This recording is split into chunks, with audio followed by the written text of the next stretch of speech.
Hello students, myself Dr. S.K. Garg, Professor in Geology, Government College, Badmer. Today I will discuss regarding the gametogenesis और gametogenesis में भी अपन oogenesis discuss करेंगे, क्योंकि इससे पहले मैं 2 लेक्चर्स में आपको स्पर्मेटोजेनेसिस व स्पर्मियोजेनेसिस डिस्कस कर चुका हूँ, तो वो आपको अच्छी तरह से समझ आ गया होगा। तो सबसे पहले अपन बात करते हैं व्हाट इज़ गैमेटोजेनेसिस। ये मैं आपको पहले भी बता चुका हूँ कि गैमेटोजेनेसिस क्या है। तो gametogenesis simply we can say the process of gametes formations. It occurs in the gonads, ovary or testis. Gametogenesis दो प्रकार का होता है, स्पर्मेटोजेनेसिस और दूसरा oogenesis. Spermatogenesis takes place in male and the oogenesis takes place in the female. Now I will discuss in detail that is oogenesis. oogenesis हम कह सकते हैं the process of development and maturation of ovum is known as oogenesis. This process occurs in the ovary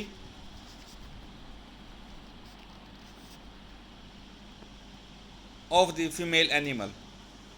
The ovary are also lined by the germinal epithelial cells like testis. The cells of the germinal epithelium are referred to as primordial cells, germ cells, which by the division and maturation under the process of the oogenesis develop into eggs or ova. In the next slide, I will tell you female reproductive organs. Female reproductive organs, as you know, they are situated or located in the abdominal cavity. तो female जो main organ होता है that is ovary, one pair of the ovaries, and the ovaries अपने अंडे जब निकालती हैं तो वो फैलोपियन ट्यूब्स में हियर चले जाते हैं और फैलो ट्यूब के द्वारा दे कम्स इन दी यूटीरस। और यूटीरस दो प्रकार की सेल से बना हुआ होता है। नंबर 1 इज एंडोमेरिटियम और सेकंड वन इज मायोमेरिटियम, और this is the narrow portion of the uterus that is called as the cervix. So this is the basic female reproductive organs. Now the next one is, उससे पहले कि हम oogenesis के बारे में पढ़ें तो you should know the histology of the ovary. Ovary के बारे में आपको पता होना बहुत ज़रूरी है। तो majority of the vertebrates have a pair of ovaries which are present in the abdominal cavity. जो मैंने अभी आपको डायग्राम में दिखाया था, ये वही बात है कि वो एब्डोमिनल कैविटी में रहती हैं। एक्सेप्ट द एवियन स्पीसीज, जो एवियन स्पीसीज होती हैं, जो बर्ड्स होती हैं, उनमें केवल एक ओवरी पाई जाती है, और this is the flight adaptation. Flight adaptation के कारण उनके अंदर एक ओवरी पाई जाती है। The mammalian ovary is a small structure which are lined by a double layered capsule. जो आउटर लेयर होती है that is germinal epithelium cell and inner the tunica albuginea, और rest of the ovary is filled with the connective tissue. Connective tissue germinal cells दोनों मिलकर के stroma बना देते हैं, और ओवरी जो होती है वो अब दो भागों में डिवाइडेड हो जाती है। Say for example this is ovary, say for example this is ovary. Ovary का जो ये पेरिफेरल पार्ट होता है, इसको हम क्या कहते हैं, कोर्टेक्स, और जो मिडल पार्ट होता है that is known as medulla.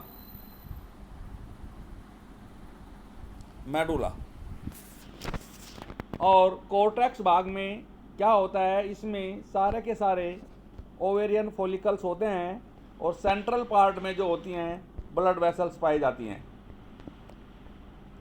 Next slide में ओवेरियन फॉलिकल किससे बनते हैं ये अपने को बताना है। Ovarian follicle germinal epithelium cell से बनते हैं।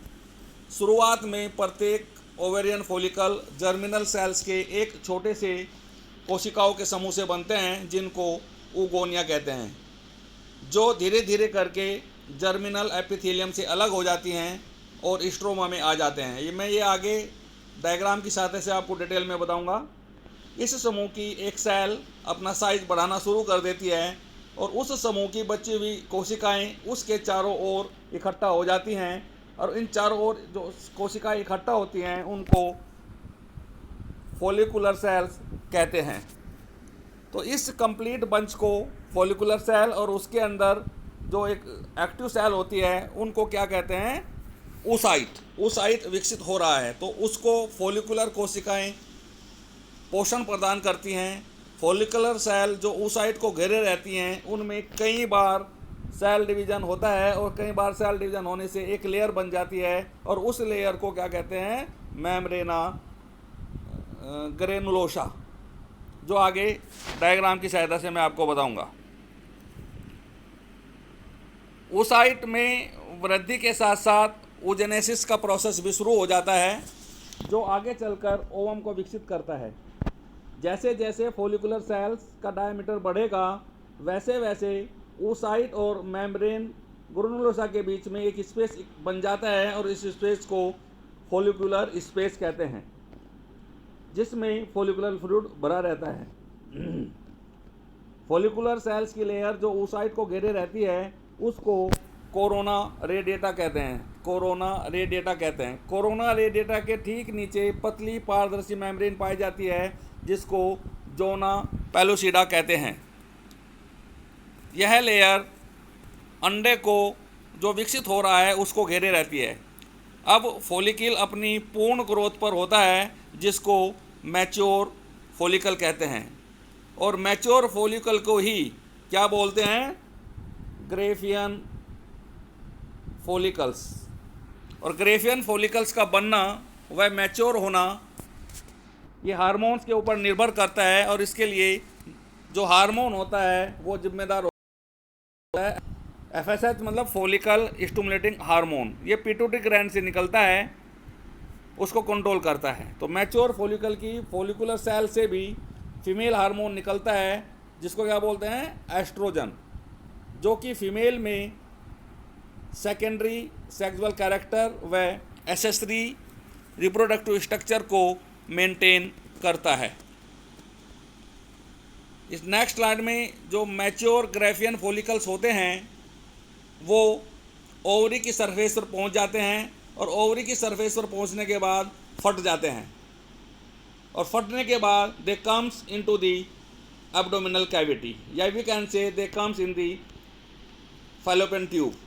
और अंडे का निकलना, अंडे का रप्चर होना, इस क्रिया को क्या बोलते हैं, ovulation. This process is known as ovulation.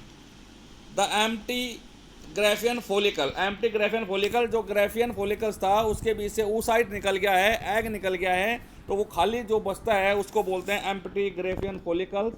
ये डिजेनरेट नहीं होता है बल्कि एंडोक्राइन स्ट्रक्चर के तरह काम करता है, जिसको क्या कहते हैं, कॉर्पस ल्यूटियम। और कॉर्पस ल्यूटियम जो होता है, secretion of the hormone from the corpus luteum will stop within 14 days after ovulation. 14 दिन तक ये अपना काम करता है। और if the oocyte is not fertilize, यदि उसका निषेचन नहीं होता है, अंडे का निषेचन नहीं होता है, तब कॉर्पस ल्यूटियम जो है वो डिजेनरेट हो जाता है इनटू द स्कार, एक गड्ढे उसकी तरह, किसमें, ओवरी के अंदर, और जिसको क्या बोलते हैं, कॉर्पस एल्बिकन्स। ये आगे डायग्राम की मैं आपको बताऊंगा, उससे बिल्कुल आपके समझ में आ जाएगा।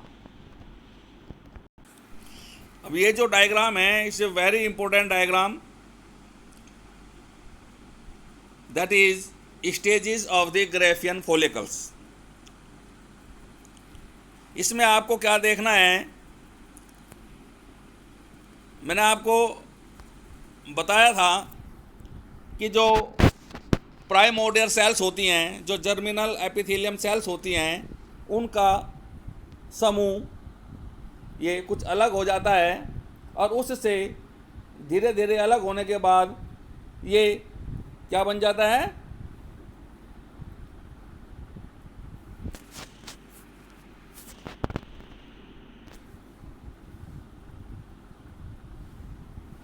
ये देख लीजिए आप, धीरे धीरे अलग हो जाती हैं, और उसके बाद प्राइमोर्डियल फॉलिकल्स ये फिर प्राइमरी फॉलिकल्स के रूप में बन जाता है। और उसके बाद मैंने आपको बताया था कि धीरे धीरे इनमें से एक एक्टिव सेल होती है और उसके चारों तरफ फॉलिकुलर सेल्स हो जाती हैं, और उसके बाद में ये जो है सेकेंडरी फॉलिकल्स बन जाता है। उसके बाद उसके अंदर और डेवलपमेंट होता है और टर्सरी फॉलिकल्स बन जाता है। और टर्सरी फॉलिकल्स, ये सारी की सारी जो क्रियाएं होती हैं फॉलिकल्स की, ये कहाँ पर होती हैं, मैंने अभी इससे पहले भी आपको बताया था, कोर्टेक्स रीजन में होती है। पेरिफेरल रीजन, किसका पेरिफेरल रीजन, ओवरी का। और उसके बाद जो ये मैच्योर फॉलिकल होता है, मैच्योर फॉलिकल को ही क्या बोलते हैं, ग्रेफियन फॉलिकल्स, ग्रेफियन फॉलिकल्स। और ये जो ग्रेफियन फॉलिकल्स होते हैं, ये कहाँ जाते हैं, सरफेस पे आकर के रप्चर हो जाते हैं। दिस वन, ये रप्चर हो जाते हैं, दैट इज, इसको हम क्या कहते हैं, कोरोना रेडिएटा। उसके बाद ये रप्चर हो जाएगा, और रप्चर होने के बाद में इसके बाद कौन सी स्टेज आ जाती है, जो एम्प्टी ग्रेफियन फॉलिकल, मैंने आपको अभी पीछे बताया था, क्या बोलते हैं इसको, कॉर्पस ल्यूटियम। और कॉर्पस ल्यूटियम जो है हार्मोन निकालती है, कौन सा हार्मोन निकालती है, प्रोजेस्टेरोन। तो उसके बाद में क्या होता है, जब ये डिग्रेड होती है, ये जो कॉर्पस ल्यूटियम है ये डिग्रेड होने लगती है, और किस में बदल जाती है, that is known as corpus albicans. Albicans में ये कन्वर्ट हो जाती है। तो मैं समझता हूँ कि ये आपके क्लियर समझ में आ गया होगा। उसके बाद जो मैंने उसको आपको बताया था, ये देख लीजिए,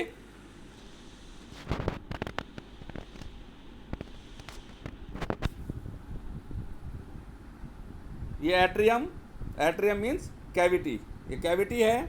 और ये जो मैंने आपको बताया था दैट इज कोरोना रेडिएटा। और कोरोना रेडिएटा के नीचे एक जो ट्रांसपेरेंट लेयर होती है, दिस वन, ये जो ट्रांसपेरेंट लेयर है, जोना पैलिसूडा।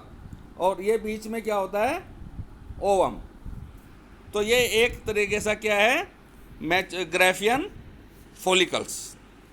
इसको आप ध्यान से देख सकते हो, दिस वन, ये देखिए,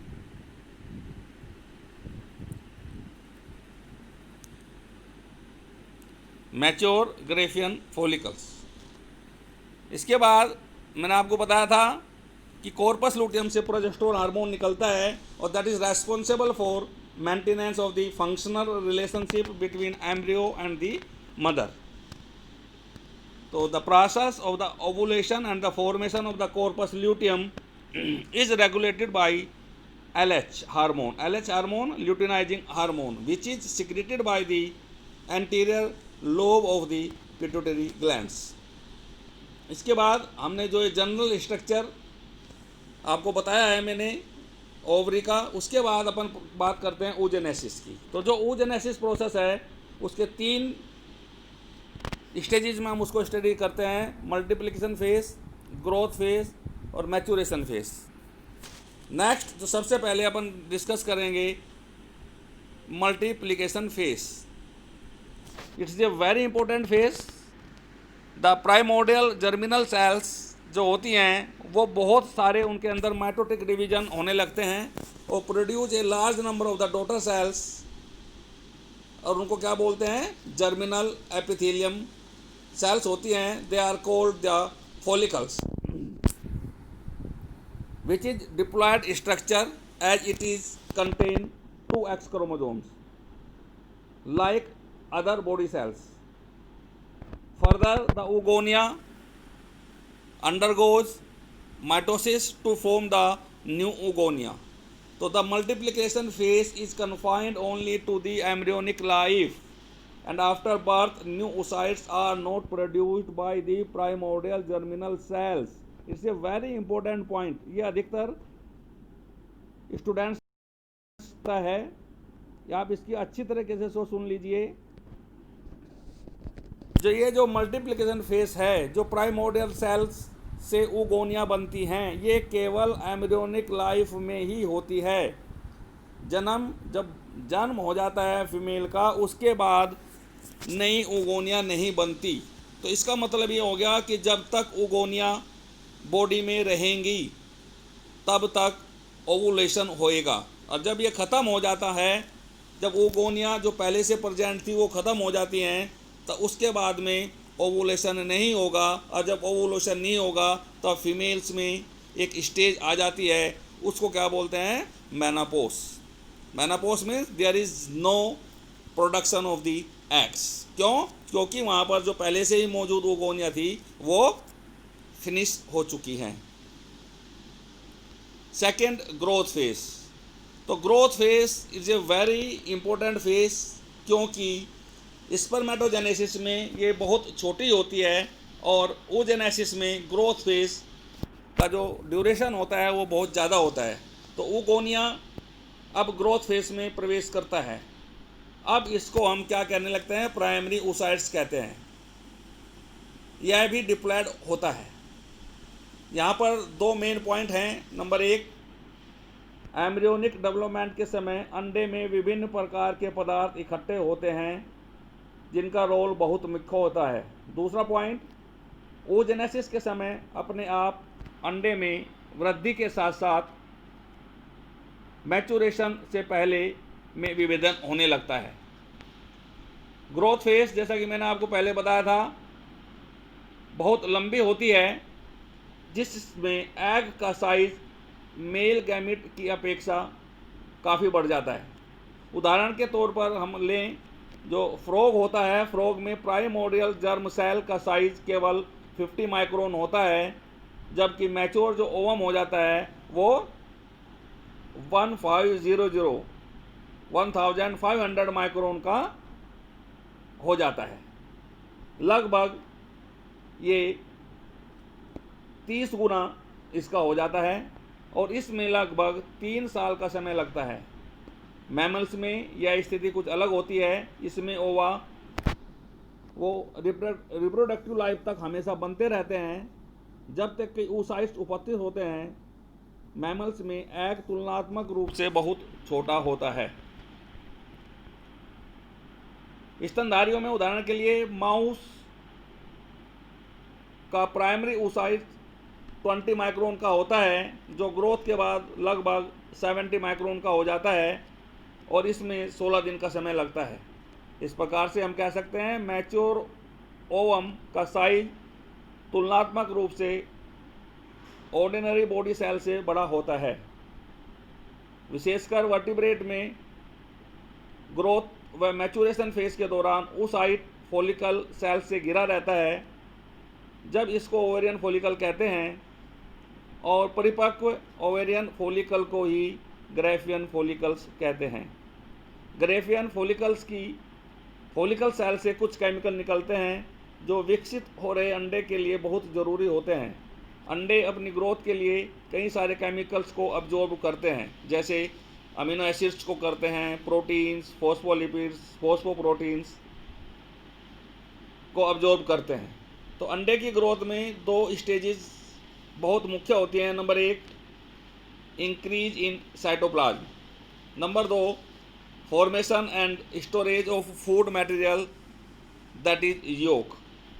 तो ये अपन अलग से डिस्कस करेंगे। Formation of yolk will be described separately. Third phase है मैचुरेशन फेज। इसमें क्या होता है, जब प्राइमरी oocytes मैचुरेशन फेज में प्रवेश करता है तो ग्रोथ फेज से मियोसिस डिवीजन डिप्लोटीन अवस्था के बाद रुक जाता है। डिप्लोटीन अवस्था जो है मियोसिस फर्स्ट की प्रोफेज की सब स्टेज है, वापस मैचुरेशन फेज में प्रारंभ होता है। इस समय प्राइमरी oocytes में 2 बार सेल डिवीजन होता है। जिसको मैचुरेशन डिवीजन कहते हैं।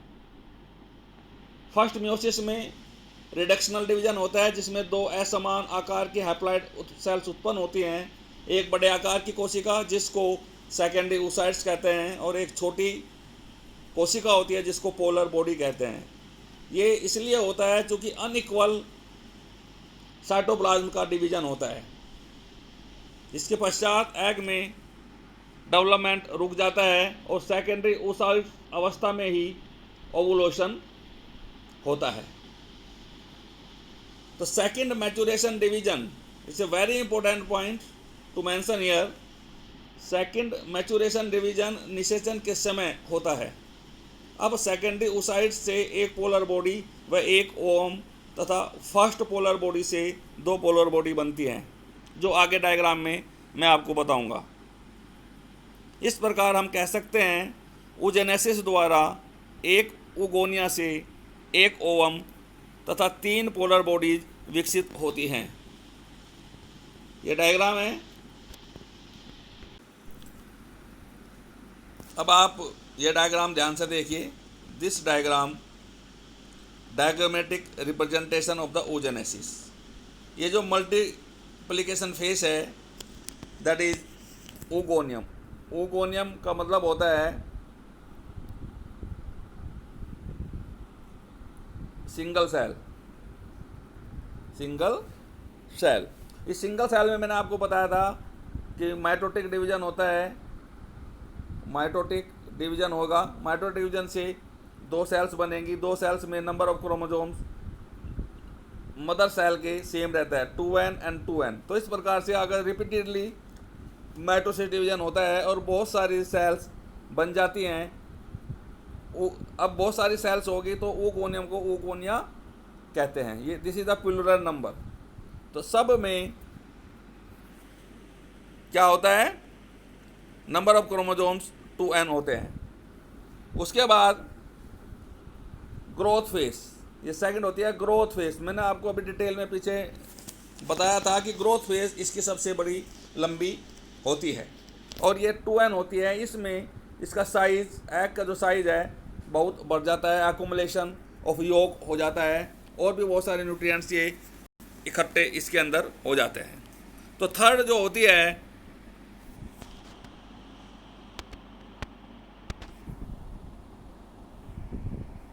Maturation face. मैचुरेशन फेस में फर्स्ट डिवीजन होता है, ये रिडक्शनल डिवीजन होता है। तो इस ग्रोथ इससे प्राइमरी oocyte से दो, एक बड़ी सेल और एक छोटी सेल्स बन जाएगी। इसको फर्स्ट पोलर बॉडी कहते हैं और इसको ये एक वो बनेगा, oocytes बन जाएगा। उसके बाद सेकंड मैचुरेशन डिवीजन जो होता है उसमें ये पोलर बॉडी से दो पोलर बॉडी बनेंगी और इससे अनइक्वल डिवीजन होगा जो बिल्कुल माइटोसिस जैसा होता है। नंबर ऑफ क्रोमोसोम्स क्या रहेंगे, n है तो यहाँ पर भी n और यहाँ पर भी n। एक पोलर बॉडी और एक मैच्योर ओवम बन जाएगा। तो इस प्रकार से एक oogonia से तीन पोलर बॉडी और एक मैच्योर ओवम बनेगा। मैच्योर जिनमें नंबर ऑफ क्रोमोसोम्स का रहता है, हैप्लॉइड रहता है। तो नेक्स्ट ये आप देख लीजिए, दिस इज डिवीजन। ये एग सेल्स है, एग सेल बिफोर डिवीजन। जो फर्स्ट डिवीजन शुरू हो गया है, फर्स्ट डिवीजन में आप देख लीजिए जो रिडक्शनल डिवीजन अपन कहते हैं, इसमें जो होमोलोगस क्रोमोसोम्स हैं ये देख लीजिए, होमोलोगस क्रोमोसोम्स की पेयरिंग होगी, that is known as the synapsis. इसको साइनेप्सिस कहते हैं।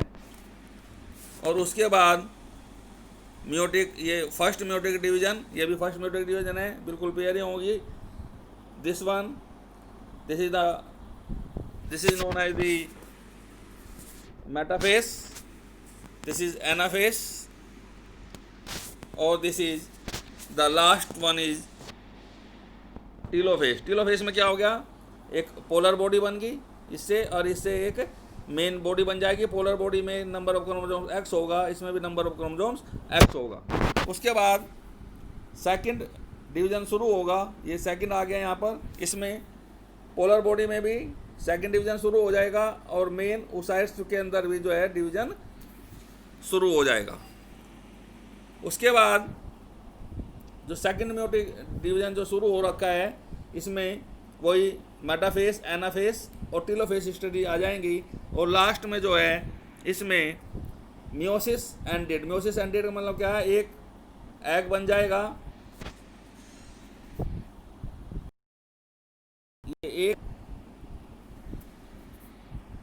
एग जिसमें नंबर ऑफ क्रोमोसोम्स n है और 3 पोलर बॉडी बनेंगी जिनमें भी नंबर ऑफ क्रोमोसोम्स n रहता है, n अप्लाइड। तो इस प्रकार से इन लास्ट में हम कह सकते हैं एक ओवोनिया से 3 सेल्स बनेंगी, 3 पोलर सेल्स बनेंगी और एक मैच्योर ओवम बन जाएगा। तो this is the complete process of the oogenesis। Thank you very much.